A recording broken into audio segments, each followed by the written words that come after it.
ഹരി ഓം. എല്ലാവർക്കും നാരായണീയ ക്ലാസ്സിലേക്ക് സ്വാഗതം. നമ്മൾ 43 ദശകങ്ങൾ വരെ ചൊല്ലി പൂർത്തിയാക്കിയിട്ടുണ്ട്.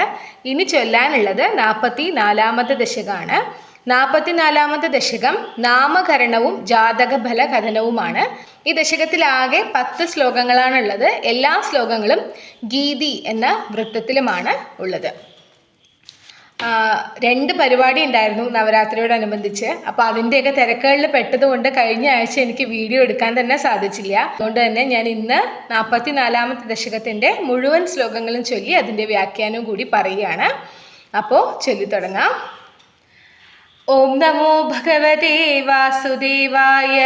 ഓം ശ്രീകൃഷ്ണ പരമാത്മനേ നമഃ. ഓം ഗൂഢം വസുദേവഗിരാ കർത്തും തേ നിഷ്ക്രയസ്യ സംസ്കാരാൻ ഹൃദ്ഗദഹോരാ തത്വോ ഗർഗമുനിസ്ത്വദ്ഗൃഹം വിഭോ ഗതവാൻ. ഒന്നുകൂടി ചൊല്ലാം. ഗൂഢം വസുദേവഗിരാ കർത്തും തേ നിഷ്ക്രയസ്യ സംസ്കാരാൻ ഹൃദ്ഗദഹോരാ തത്വോ ഗർഗമുനിസ്ത്വദ്ഗൃഹം വിഭോ ഗതവാൻ. 44ാമത്തെ ദശകത്തിലെ ആദ്യ ശ്ലോകത്തിൽ പറയുന്നത് ഭഗവാന്റെ ജാതകം എഴുതാനുള്ള ഒരുക്കങ്ങൾ ആരംഭിച്ചു എന്നുള്ളതാണ്. അപ്പോൾ ഭട്ടതിരിപ്പാട് ഈ ആദ്യത്തെ ശ്ലോകത്തിൽ പറയുകയാണ്, നിഷ്ക്രിയനാണ് ഭഗവാൻ, അല്ലേ? ഭഗവാൻ എല്ലാ ക്രിയകളിൽ നിന്നും മുക്തനാണ്, എല്ലാ കർമ്മങ്ങളിൽ നിന്നും മുക്തനായി നിൽക്കുന്നവനാണ് ഭഗവാൻ. അപ്പോൾ ആ ഭഗവാനെ ക്രിയകൾ കൊണ്ട് ബന്ധിക്കുവാൻ ജാതകം എഴുതാനുള്ള ഒരുക്കങ്ങൾ ആരംഭിച്ചു എന്നാണ് പറയുന്നത്. അപ്പോൾ വസുദേവരാണ് ഗർഗമുനിയെ പറഞ്ഞയക്കുന്നത്. ഗർഗമുനിയാണ് ഭഗവാന്റെ ജാതകം എഴുതുന്നത്. അപ്പോൾ ഗർഗമുനിയെ പറഞ്ഞയക്കുകയാണ് വസുദേവര്. അതും വളരെ രഹസ്യമായിട്ടാണ് പറഞ്ഞയക്കുന്നത്. കാരണം ഇങ്ങനെയുള്ള കാര്യങ്ങളൊക്കെ ചെയ്യുമ്പോൾ കംസന് മനസ്സിലാവാനിടയുണ്ട്. അപ്പോൾ ആക്രമണം ഭയക്കണം തീർച്ചയായിട്ടും. അപ്പോൾ അതുകൊണ്ട് തന്നെ വളരെ രഹസ്യമായിട്ടാണ് ഗർഗമുനിയെ വസുദേവർ പറഞ്ഞയക്കുന്നത്. അങ്ങനെ വസുദേവർ പറഞ്ഞത് പ്രകാരം ഭഗവാന്റെ ഗൃഹമായ അല്ലെങ്കിൽ ഭഗവാൻ വസിക്കുന്ന സ്ഥലമായ ഗോകുലത്തിലേക്ക് ഗർഗമുനി യാത്ര ആരംഭിച്ചു എന്നുള്ളതാണ് 1ാമത്തെ ശ്ലോകത്തിൽ വിവരിക്കുന്നത്. ഭട്ടതിരിപ്പാട് ആദ്യത്തെ ശ്ലോകം ആരംഭിക്കുന്നത് തന്നെ അല്ലയോ സർവശക്ത എന്ന് വിളിച്ചുകൊണ്ടാണ് ഈ ശ്ലോകം ആരംഭിക്കുന്നത്. ഭഗവാനെ, സർവശക്തനായിട്ടുള്ള ഭഗവാനെ എന്ന് അഭിസംബോധന ചെയ്തുകൊണ്ടാണ് ഭട്ടതിരിപ്പാട് 44ാമത്തെ ദശകത്തിലെ ആദ്യ ശ്ലോകം ആരംഭിക്കുന്നത്. അപ്പോൾ വസുദേവർ പറഞ്ഞതനുസരിച്ച് ഈ ജ്യോതിഷത്തിലൊക്കെ വളരെ പാണ്ഡിത്യമുള്ള യദുകുല ഗുരുവും കൂടിയായ ഗർഗമുനി ഭഗവാന്റെ ജാതകം എഴുതുവാൻ വേണ്ടി ഭഗവാന്റെ വാസസ്ഥലമായിട്ടുള്ള ഗോകുലത്തിലേക്ക് പുറപ്പെട്ടു എന്നുള്ളതാണ് 1ാമത്തെ ശ്ലോകത്തിൽ വിവരിക്കുന്നത്. അപ്പോൾ 1ാമത്തെ ശ്ലോകത്തിൽ മനസ്സിലാക്കാൻ അത്രയേ ഉള്ളൂ, ഭഗവാന്റെ ജാതകം എഴുതാനുള്ള ആരംഭമായി. അപ്പോൾ ഭട്ടതിരിപ്പാട് ഈ ശ്ലോകം അല്ലയോ സർവശക്തനായിട്ടുള്ള ഭഗവാനെ, നിഷ്ക്രിയനായിട്ടുള്ള ഭഗവാനെ ക്രിയകൾ കൊണ്ട് ബന്ധിക്കുവാൻ വേണ്ടി ജാതകം എഴുതുക എന്നുള്ള കർമ്മം നടത്താൻ വേണ്ടി ജ്യോതിഷത്തിൻ്റെ എല്ലാ നിയമങ്ങളും അറിയുന്ന, ജ്യോതിഷത്തിൽ പാണ്ഡിത്യമുള്ള ഗർഗമുനി വസുദേവർ പറഞ്ഞതനുസരിച്ച് ഗോകുലത്തിലേക്ക് പുറപ്പെട്ടു എന്നുള്ളതാണ് വിവരിക്കുന്നത്. ഇനി നമുക്ക് 2ാമത്തെ ശ്ലോകം ചൊല്ലാം. നന്ദോത നന്ദിതാത്മാ വൃന്ദിഷ്ടം മാനയന്നമും യമിനാം മന്ദസ്മിതാർദ്രമൂചേ ത്വത്സംസ്കാരാൻ വിദാതുമുത്സുകധീ. ഒന്നുകൂടി ചൊല്ലാം. നന്ദോത നന്ദിതാത്മാ വൃന്ദിഷ്ടം മാനയന്നമും യമിനാം മന്ദസ്മിതാർദ്രമൂചേ ത്വത്സംസ്കാരാൻ വിദാതുമുത്സുകധീ. 2ാമത്തെ ശ്ലോകത്തിൽ വിവരിക്കുന്നത് നന്ദഗോപര് വളരെ സന്തോഷത്തിലായിരുന്നു. ഭഗവാന്റെ ജാതകർമാദികൾ ചെയ്യാൻ പോവുകയാണ്, ഭഗവാന് പേര് കൊടുക്കാൻ പോവുകയാണ്. അപ്പോൾ അത് തൻ്റെ പുത്രൻ്റെ വാത്സല്യനിധിയായിട്ടുള്ള ഒരു അച്ഛനാണ് നന്ദഗോപര്. അപ്പോൾ തൻ്റെ പുത്രനെ പേര് കൊടുക്കാൻ പോവുകയാണ് എന്നുള്ളത് അദ്ദേഹത്തെ സംബന്ധിച്ചിടത്തോളം വളരെയധികം സന്തോഷം ഉള്ള കാര്യമായിരുന്നു. അങ്ങനെ ആകാംക്ഷയോടു കൂടിയ ഹൃദയത്തോടും സന്തോഷത്തോടും കൂടി നന്ദഗോപര് ഗർഗമഹർഷിയെ വരവേറ്റു, ബഹുമാനിച്ച് സ്വീകരിച്ചു എന്നാണ് പറയുന്നത്. അപ്പോൾ ഈ ശ്ലോകത്തിൽ ഭട്ടതിരിപ്പാട് പറയുന്നുണ്ട്, യമികളുടെ കൂട്ടത്തിൽ ഉത്തമനായിട്ടുള്ള മഹർഷിയാണ് ഗർഗമുനി എന്നുള്ളത്. അപ്പോൾ യമികൾ എന്ന് പറയുമ്പോൾ ഇങ്ങനെയുള്ള മഹർഷിമാരിൽ അത്യധികം ഉത്തമനായിട്ടുള്ള ഏറ്റവും ശ്രേഷ്ഠനായിട്ടുള്ള വ്യക്തിയാണ് ഗർഗ മഹർഷി. അപ്പോൾ അതുകൊണ്ട് തന്നെ ഗർഗമുനിയെ വളരെ ബഹുമാനത്തോടുകൂടി സ്വീകരിച്ചിരുത്തി ഭഗവാന്റെ നാമകർമ്മങ്ങളൊക്കെ ചെയ്യാൻ, ജാതകർമാദികളൊക്കെ ചെയ്യാൻ വേണ്ടി വളരെ ആർദ്രമായി പറഞ്ഞു എന്നുള്ളതാണ് രണ്ടാമത്തെ ശ്ലോകത്തിൽ വിവരിക്കുന്നത്. അപ്പോൾ രണ്ടാമത്തെ ശ്ലോകത്തിൽ മനസ്സിലാക്കാൻ അത്രയേ ഉള്ളൂ. ഭഗവാന്റെ ജാതകം എഴുതാൻ വേണ്ടി ഗോകുലത്തിൽ എത്തിച്ചേർന്ന ഗർഗമുനിയെ നന്ദഗോപര് വളരെ സന്തോഷത്തോടു കൂടി സ്വീകരിച്ചു. ഭഗവാന്റെ ജാതകർമാദികൾ ചെയ്യാൻ പോകുന്നതിൽ വളരെയധികം സന്തോഷം നിറഞ്ഞ മനസ്സോടുകൂടിയും ആകാംക്ഷ നിറഞ്ഞ ഹൃദയത്തോടു കൂടിയുമാണ് നന്ദഗോപര് വരവേറ്റത്. അങ്ങനെ ഗർഗ മഹർഷിയോട്, യമികളിൽ ഏറ്റവും ഉത്തമനായിട്ടുള്ള ഗർഗ മഹർഷിയോട് ഭഗവാന്റെ തൻ്റെ പുത്രൻ്റെ ജാതകർമാദികൾ നടത്താനായി വളരെ ആർദ്രമായി പറഞ്ഞു എന്നാണ് പറയുന്നത്. ഇനി നമുക്ക് മൂന്നാമത്തെ ശ്ലോകം ചൊല്ലാം.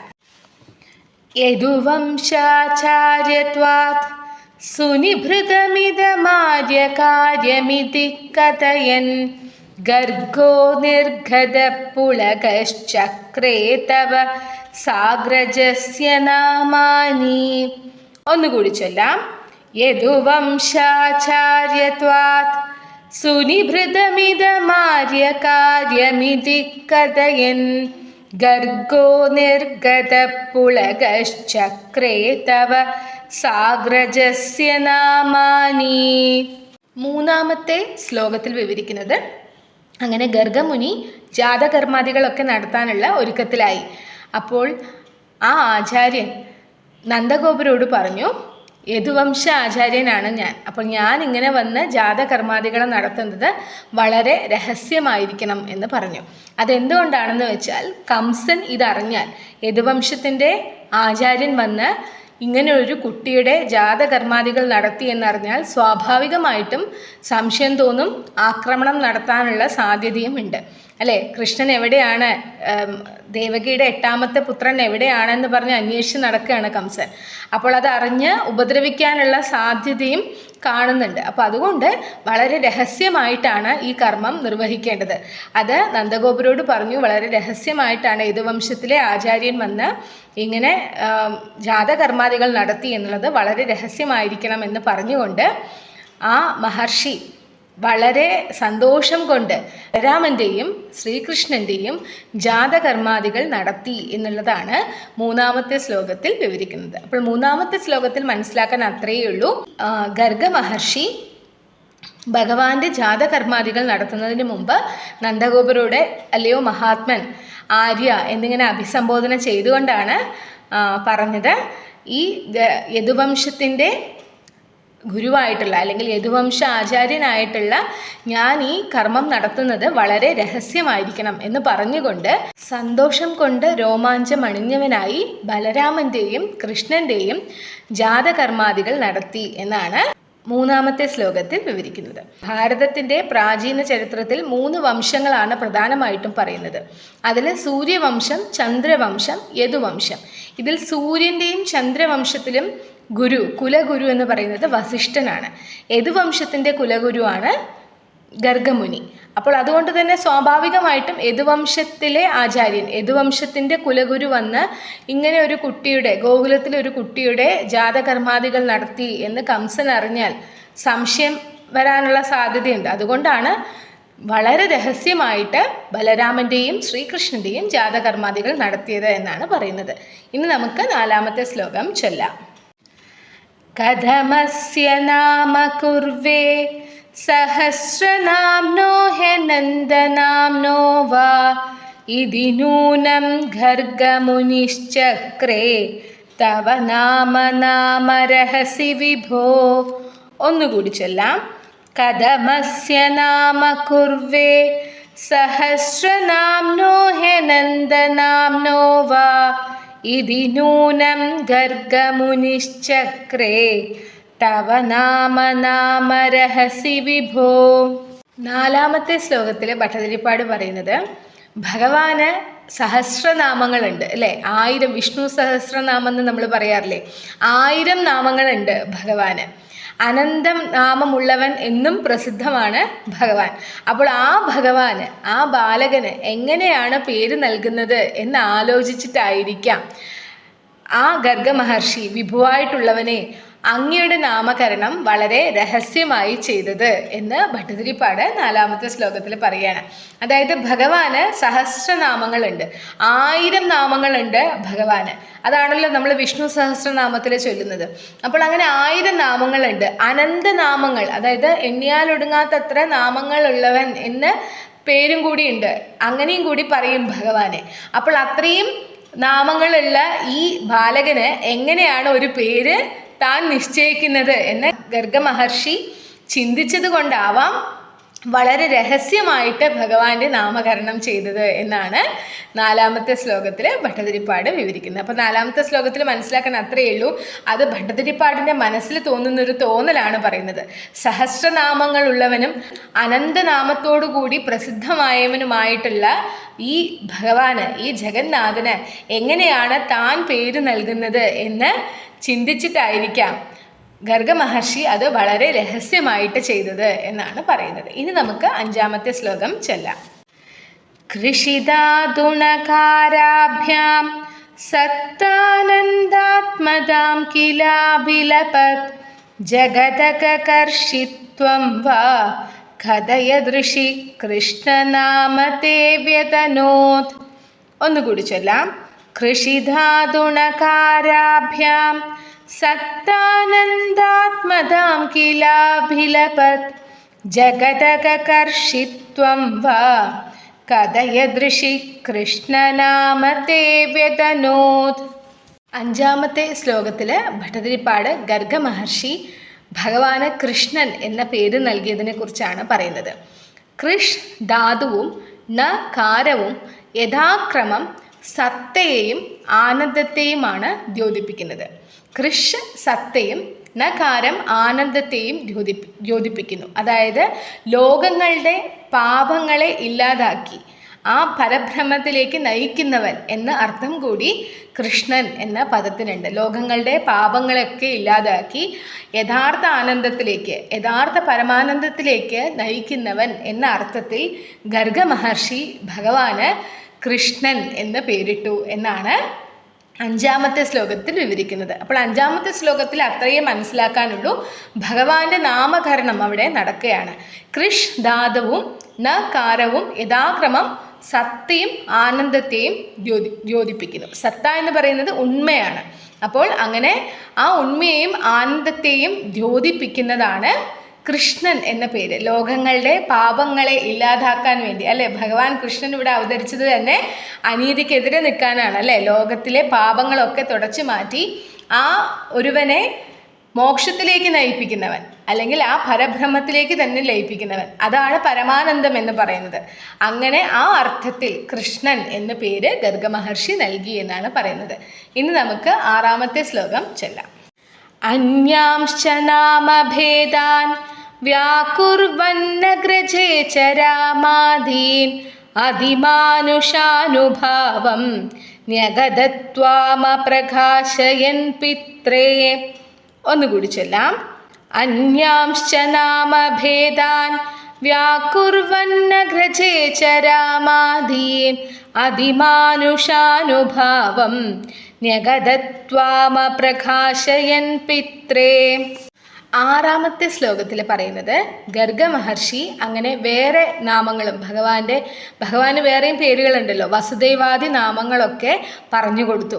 അതുപോലെ തന്നെ ബലരാമനും ബലൻ, രാമൻ തുടങ്ങിയ പേരുകളും വിശേഷണങ്ങളും ഒക്കെ വ്യാഖ്യാനിച്ചു. ഇതൊക്കെ വ്യാഖ്യാനിച്ചു കൊടുത്തിട്ട് പിതാവിനോട്, അതായത് നന്ദഗോപരോട് ഇത് യഥാർത്ഥത്തിൽ വിഷ്ണുവാണ് എന്ന് പറയാതെ, വിഷ്ണു ആണെന്ന് പറഞ്ഞാൽ ഭഗവാന്റെ അവതാരമാണെന്ന് പറയാൻ സാധിക്കില്ല. അപ്പം വിഷ്ണു ആണെന്ന് പറയാതെ അതിമാനുഷമുള്ള മഹത്വമുള്ളവനാണ് എന്ന് പറഞ്ഞു കൊടുത്തു. അതായത് സാധാരണ ഒരു മനുഷ്യന് സാധിക്കാത്ത അതിമാനുഷികമായിട്ടുള്ള മഹത്വങ്ങൾ ഉള്ളവനാണ് ബാലൻ എന്ന് ഗർഗ മഹർഷി നന്ദഗോപർക്ക് വിവരിച്ചു കൊടുത്തു എന്നുള്ളതാണ് 6-ാമത്തെ ശ്ലോകത്തിൽ പറയുന്നത്.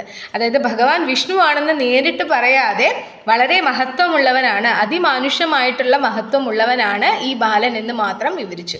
അപ്പോൾ 6-ാമത്തെ ശ്ലോകത്തിൽ മനസ്സിലാക്കാൻ അത്രയേ ഉള്ളൂ. ഗർഗ മഹർഷി കൃഷ്ണന് മറ്റ് നാമങ്ങൾ വ്യാഖ്യാനിച്ചു, വേറെ പേരുകളൊക്കെ പറഞ്ഞു. ഒപ്പം ബലരാമനും ബലൻ, രാമൻ തുടങ്ങിയിട്ടുള്ള പേരുകളും വ്യാഖ്യാനങ്ങളും ഒക്കെ പറഞ്ഞ് വിവരിച്ചു കൊടുത്തതിന് ശേഷം പിതാവിനോട്, നന്ദഗോപരോട് ഇത് മഹാവിഷ്ണു ആണ് എന്ന് പറയാതെ അതിമാനുഷമായിട്ടുള്ള മഹത്വമുള്ളവനാണ് എന്ന് പറയുകയും ചെയ്തു. ഇനി നമുക്ക് 7ാമത്തെ ശ്ലോകം ചൊല്ലാം.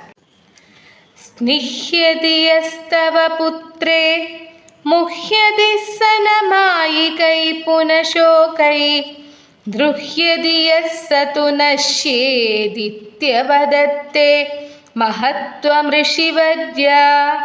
ഒന്നുകൂടി ചൊല്ലാം. സ്നിഹ്യതി യസ്തവ പുത്രേ മുഹ്യതി സനമായികൈ പുനശോകൈ ദ്രുഹ്യതി യസ്സതു നശ്യേദിത്യവദത്തെ മഹത്വം ഋഷിവര്യ. ഗർഗ മഹർഷി എന്താണ് നന്ദഗോപരോട് ഭഗവാനെക്കുറിച്ച്, കൃഷ്ണനെക്കുറിച്ച് പറയുന്നത് എന്നാണ് 7ാമത്തെ ശ്ലോകത്തിലുള്ളത്. അപ്പോൾ ഗർഗ മഹർഷി പറയാണ്, യാതൊരുവൻ അങ്ങിയിൽ, അതായത് ഭഗവാനിൽ സ്നേഹം ചെലുത്തുന്നുവോ, ആ കൃഷ്ണന് പ്രീതിയുള്ള രീതിയിൽ നടക്കുന്നുവോ, പ്രീതിപ്പെടുത്തുന്ന രീതിയിൽ നടക്കുന്നുവോ, അവന് ഒരിക്കലും സംസാര ദുഃഖങ്ങൾ ഉണ്ടാവുകയില്ല. മായ മൂലമുള്ള ദുഃഖങ്ങൾ കൊണ്ട് അല്ലെങ്കിൽ ആ ദുഃഖങ്ങളിൽ പെട്ട് അവൻ ഉഴലുന്നില്ല. യാതൊരുവൻ ഭഗവാന്റെ വിദ്വേഷത്തിന് പാത്രമാകുന്നുവോ അവനാകട്ടെ നശിച്ചു പോകുമെന്ന് പറയുന്നു. അപ്പോൾ ഈ നശിച്ചു പോകുമെന്ന് പറയുന്നത് ഭഗവാനെതിരെ പ്രവർത്തിക്കുന്നവർ നശിച്ചു പോകും എന്നുള്ള അർത്ഥത്തിലല്ല പറയുന്നത്. അവർ വീണ്ടും ഈ സംസാര ദുഃഖത്തിൽ കിടന്ന് ഉഴലേണ്ടി വരും, അതിൽ കിടന്ന് പിന്നെയും കഷ്ടപ്പെടേണ്ടി വരും എന്നുള്ളതാണ് പറയുന്നത്. സത്വചിന്ത ഉള്ളവന് മാത്രമേ യഥാർത്ഥത്തിലുള്ള ഭക്തി ഉണ്ടാവുകയുള്ളൂ. അങ്ങനെയുള്ളവന് എപ്പോഴും ഭഗവാനോട് സ്നേഹമായിരിക്കും. അപ്പോൾ യാതൊരുവൻ ആ കൃഷ്ണനോട് സ്നേഹം പുലർത്തി നിൽക്കുന്നുവോ അവൻ പിന്നെ ഈ മായ മൂലം ഉണ്ടാകുന്ന ദുഃഖങ്ങളിൽ പെട്ട് ഉഴലുന്നില്ല.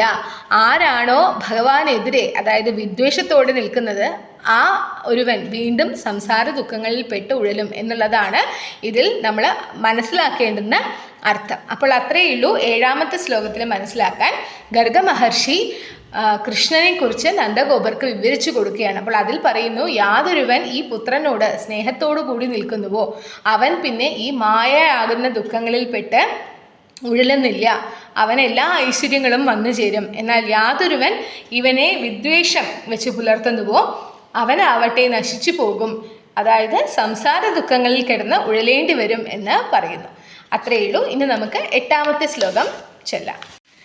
ജേഷ്യതി ബഹുതര ദൈത്യാൻ നേഷ്യതി നിജബന്ധുലോകമമലപദം ശ്രോഷ്യസി സുവിമലകീർത്തിരസ്യേധി ഭവദ്വിഭൂതി മൃഷിരൂചേ. ഒന്നുകൂടി ചൊല്ലാം.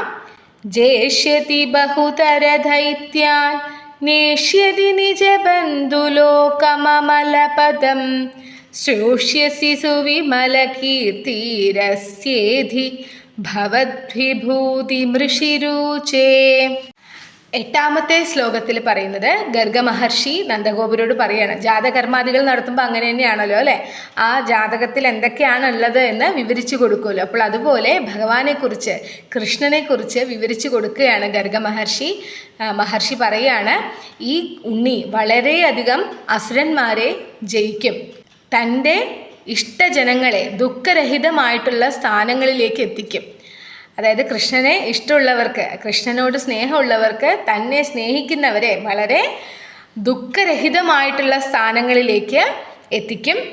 പിന്നെ ഈ ഉണ്ണിയെക്കുറിച്ചുള്ള വളരെയധികം കീർത്തികൾ പിതാവായിട്ടുള്ള അങ്ങേക്ക് കേൾക്കാൻ സാധിക്കും. അതായത് ഒരു അച്ഛന് അഭിമാനിക്കാൻ സാധിക്കുന്ന കാര്യങ്ങളൊക്കെയും ഈ ഉണ്ണിയെക്കുറിച്ച്, കൃഷ്ണനെക്കുറിച്ച് അങ്ങേക്ക് കേൾക്കാൻ സാധിക്കും എന്നിങ്ങനെ ഗർഗ മഹർഷി ഭഗവാന്റെ മഹത്വങ്ങൾ ഓരോന്നും നന്ദഗോപരോട് പറഞ്ഞു എന്നാണ് 8ാമത്തെ ശ്ലോകത്തിൽ വിവരിക്കുന്നത്. വളരെയധികം അസുരന്മാരെ ഈ ഉണ്ണി ജയിക്കും അല്ലേ. കൃഷ്ണൻ എത്ര അസുരന്മാരെയാണ് ജയിക്കുന്നത്? പിറന്ന് വീണപ്പോൾ തന്നെ കുറേ പേരെ ജയിച്ചു കഴിഞ്ഞു. അപ്പോൾ ഇനിയും വളരെയധികം അസുരന്മാരെ ജയിക്കും. ഈ ഉണ്ണിയെ, തൻ്റെ ഇഷ്ടജനങ്ങളെ, ഈ ഉണ്ണി തൻ്റെ ഇഷ്ടജനങ്ങളെ ദുഃഖരഹിതമായിട്ടുള്ള സ്ഥാനങ്ങളിലേക്ക് എത്തിക്കുന്നത്. അപ്പോൾ ഭഗവാനെ വിളിച്ചു കഴിഞ്ഞാൽ ഭഗവാന്റെ ഇഷ്ടജനങ്ങളെ ദുഃഖമില്ലാത്ത സ്ഥാനങ്ങളിലേക്കാണ് ഭഗവാൻ എത്തിക്കുക. ദുഃഖമില്ലാത്തൊരവസ്ഥയിലേക്ക് ഭഗവാൻ എത്തിക്കും. എന്ന് വെച്ചാൽ ഈ മായകളിൽ നിന്നൊക്കെ നമുക്ക് മോചനം കിട്ടും, നമുക്ക് മോക്ഷം കിട്ടും എന്നാണ് പറയുന്നത്. ഇഷ്ടജനങ്ങളെ ദുഃഖരഹിതമായിട്ടുള്ള സ്ഥാനങ്ങളിലേക്ക് എത്തിക്കും. പിന്നെ ഈ ഉണ്ണിയെക്കുറിച്ചുള്ള കീർത്തികൾ വളരെയധികം അങ്ങേക്ക് കേൾക്കാൻ സാധിക്കും. ഭഗവാനെക്കുറിച്ചുള്ള നല്ല കാര്യങ്ങൾ മറ്റുള്ളവരെ പ്രശംസിക്കുന്നത് നന്ദഗോപർക്ക് കേൾക്കാൻ സാധിക്കും എന്നിങ്ങനെ ഗർഗ മഹർഷി ഭഗവാന്റെ മഹത്വം പറഞ്ഞു എന്നാണ് പറയുന്നത്. ഇനി നമുക്ക് 9ാമത്തെ ശ്ലോകം ചൊല്ലാം. അമുനൈവ സർവദുർഗം തരിതാസ്തകൃതാസ്തമത്ര തിഷ്ടധ്വം ഹരിരേവേത്യനഭിലപന്നിത്യാദി ത്വാമവർണയത്സമുനി. ഒന്നുകൂടി ചൊല്ലാം. അമുനൈവ സർവദുർഗം തരിതാസ്തകൃതാസ്തമത്ര തിഷ്ടധ്വം ഹരിരേവേത്യനഭിലപന്നിത്യാദി ത്വാമവർണയത്സമുനി. 9ാമത്തെ ശ്ലോകത്തിൽ ഗർഗ മഹർഷി നന്ദഗോപരോട് പറയുന്നത്, ഈ ഉണ്ണിയെ കൊണ്ട് തന്നെ നിങ്ങൾ നിങ്ങളുടെ എല്ലാ ബുദ്ധിമുട്ടുകളും തരണം ചെയ്യും. ഈ ഉണ്ണിയിൽ ആദരവോടുകൂടി ഇരുന്നു കൊള്ളുവേൻ. എന്നുവെച്ചാൽ ആ ഉണ്ണിയിൽ എപ്പോഴും പ്രതീക്ഷ അർപ്പിച്ചിരുന്നോളൂ, കൃഷ്ണനിൽ പ്രതീക്ഷ അർപ്പിച്ചിരുന്നോളൂ. നിങ്ങളെല്ലാ ബുദ്ധിമുട്ടുകളും ഈ ഉണ്ണിയെ കൊണ്ട് തന്നെ തരണം ചെയ്യും എന്നിങ്ങനെ ആ ഭഗവാന്റെ മഹത്വങ്ങളൊക്കെയും ഇത് സാക്ഷാൽ ശ്രീഹരി തന്നെയാണെന്ന് പറയാതെ ഗർഗ മഹർഷി നന്ദഗോപരോട് പറഞ്ഞു എന്നാണ് പറയുന്നത്. അതായത് 9ാമത്തെ ശ്ലോകത്തിൽ മനസ്സിലാക്കാൻ അത്രയേ ഉള്ളൂ. ഈ ഉണ്ണിയെ കൊണ്ട് തന്നെ നിങ്ങൾ എല്ലാ ബുദ്ധിമുട്ടുകളും തരണം ചെയ്യുന്ന സാക്ഷാൽ ഭഗവാനാണ് അവിടെ വന്നിരിക്കുന്നത്. ഭഗവാൻ വന്നിരുന്നു കഴിഞ്ഞാൽ പിന്നെ എന്ത് ബുദ്ധിമുട്ടുണ്ടാവാനാണ്? അപ്പോൾ ആ ഭഗവാൻ വന്നിരിക്കുന്നത് കൊണ്ട് തന്നെ എല്ലാ ബുദ്ധിമുട്ടുകളും നിങ്ങൾ തരണം ചെയ്യും. ഈ ഉണ്ണിയിൽ ആദരവോടുകൂടി ഇരുന്നു കൊള്ളൂ, ഈ ഉണ്ണിയിൽ പ്രതീക്ഷ അർപ്പിച്ചിരുന്നു കൊള്ളൂ, വിശ്വാസം അർപ്പിച്ചിരുന്നു കൊള്ളൂ. ഈ ഉണ്ണിയെ കൊണ്ട് നിങ്ങൾ എല്ലാ ബുദ്ധിമുട്ടുകളും തരണം ചെയ്യുമെന്ന് ഇത് ശ്രീഹരി തന്നെയാണ്, ഇത് സാക്ഷാൽ ശ്രീഹരി തന്നെയാണ് നിങ്ങളുടെ പുത്രനായി വന്ന് ജനിച്ചിരിക്കുന്നതെന്ന് പറയാതെ ഭഗവാന്റെ മഹത്വങ്ങൾ പറഞ്ഞു എന്നാണ് പറയുന്നത്. നിന്തിരുവടിയുടെ മഹത്വങ്ങൾ പറഞ്ഞു എന്ന് ഭട്ടതിരിപ്പാട് ഇവിടെ പറയുന്നുണ്ട്. അതായത് ഭഗവാന്റെ മഹത്വങ്ങൾ പറഞ്ഞു എന്ന്. ഇനി നമുക്ക് 10ാമത്തെ ശ്ലോകം ചൊല്ലാം. ഗർഗേത നിർഗതേസ്മിൻ നന്ദിതനന്ദാദിനന്ദ്യമാനസ്ത്വം മദ്ഗതമുദ്ഗതകരുണോ നിർഗമയ ശ്രീമരുത്പുരാധീശ. ഒന്നുകൂടി ചൊല്ലാം. ഗർഗേത നിർഗതേസ്മിൻ നന്ദിതനന്ദാദിനന്ദ്യമാനസ്ത്വം മദ്ഗതമുദ്ഗതകരുണോ നിർഗമയ ശ്രീമരുത്പുരാധീശ. 10ാമത്തെ ശ്ലോകത്തിൽ വിവരിക്കുന്നത് ഇങ്ങനെയൊക്കെ ഗർഗ മഹർഷി ഭഗവാനെക്കുറിച്ച് നന്ദഗോപരോട് പറഞ്ഞു. അതിനുശേഷം ഗർഗ മഹർഷി അവിടെ നിന്നും പോയി. പോയതിന് ശേഷം നന്ദഗോപാദികൾക്ക് സന്തോഷം അടക്കാൻ പറ്റിയില്ല അല്ലേ? ഭഗവാനെക്കുറിച്ച് എത്ര നല്ല കാര്യങ്ങളാണ് കേട്ടത്, തൻ്റെ പുത്രനെക്കുറിച്ച് എത്രയധികം നല്ല കാര്യങ്ങൾ കേട്ടപ്പോൾ അവർക്ക് അത്യധികമായിട്ടുള്ള ആനന്ദം ഉണ്ടായി. ആ ആനന്ദത്തിൽ ഉണ്ണിയെ എടുത്ത് കണക്കറ്റ് ലാളിച്ചു എന്നാണ് പറയുന്നത്. കൃഷ്ണനെ എടുത്തിട്ട് വല്ലാതെ ഓമനിച്ചു, കൊതി തീരുവോളം ഓമനിച്ചു എന്നാണ് പറയുന്നത്. അപ്പോൾ അങ്ങനെ കാരുണ്യനിധിയായിട്ടുള്ള ഭഗവാനെ അങ്ങ് അവിടെ കൂടിയിരുന്നവരെയൊക്കെ സന്തുഷ്ട ചിത്തരാക്കിയതുപോലെ അങ്ങ് എൻ്റെ ദുഃഖങ്ങളെയും എൻ്റെ രോഗങ്ങളെയും മാറ്റിത്തരണമേ എന്ന് പറഞ്ഞുകൊണ്ട് ഭട്ടതിരിപ്പാട് 44ാമത്തെ ദശകത്തിലെ 10ാമത്തെ ശ്ലോകവും അങ്ങനെ 44ാമത്തെ ദശകവും ഇവിടെ അവസാനിപ്പിക്കുകയാണ്. അപ്പോൾ 10ാമത്തെ ശ്ലോകത്തിൽ മനസ്സിലാക്കാൻ അത്രയേ ഉള്ളൂ. ഭഗവാന്റെ വിശേഷണങ്ങളെക്കുറിച്ച്, കൃഷ്ണൻ്റെ നന്ദഗോപരുടെ പുത്രൻ്റെ വിശേഷങ്ങളെക്കുറിച്ചൊക്കെ പറഞ്ഞ് ഗർഗ മഹർഷി അവിടെ നിന്ന് പോയതിനു ശേഷം അത്യധികമായിട്ടുള്ള ആനന്ദത്തിൽ നന്ദഗോപാദികൾ കണ്ണനെ എടുത്ത് കണക്കറ്റ് ലാളിച്ചു. താഴത്തും തലയിലും വെക്കാതെ എന്നൊക്കെ പറയില്ലേ, അങ്ങനെ ഓമനിച്ച് ലാളിച്ച് കൊതി തീരുവോളം കൊഞ്ചിച്ചു. അങ്ങനെ അവരെ സന്തുഷ്ട ചിത്തരാക്കിയ കാരുണ്യവാനായിട്ടുള്ള ഭഗവാനെ അങ്ങ് എൻ്റെ ദുഃഖങ്ങളെയും എൻ്റെ രോഗങ്ങളെയും മാറ്റിത്തരണമേ എന്നാണ് പറയുന്നത്. അപ്പോൾ നമുക്ക് ഈ ദശകത്തിലെ ശ്ലോകങ്ങളെല്ലാം ഒന്നുകൂടി ചൊല്ലാം. ഗൂഢം വസുദേവഗിര കർത്തും തേ നിഷ്ക്രയസ്യ സംസ്കാരാൻ ഹൃദ്ഗദഹോരാതത്വോ ഗർഗമുനിസ്ത്വദ്ഗൃഹം വിഭോ ഗതവാൻ നന്ദോദനന്ദിതാത്മാ വൃന്ദിഷ്ടം മാനയന്നമും യമിനാം മന്ദസ്മിതാർദ്രമൂചേ ത്വത്സംസ്കാരാൻ വിതാതുമുത്സുകതി. യദുവംശാചാര്യത്വാത് സുനിഭൃതമിതമാര്യകാര്യമിതി കഥയൻ ഗർഗോ നിർഗതപുളകശ്ചക്രേ തവ സാഗ്രജസ്യ നാമാനി. കഥമസ്യ നാമ കുർവേ സഹസ്രനാംനോ ഹ്യനന്ദനാംനോ വാ ഇതി നൂനം ഗർഗമുനിശ്ചക്രേ തവ നാമരഹസി വിഭോ. കൃഷിധാതുണകാരാഭ്യാം സത്താനന്ദാത്മതാം കിലാഭിലപത് ജഗതകർഷിത്വം വാ കഥയദൃശി കൃഷ്ണനാമ തേ വ്യതനോത്.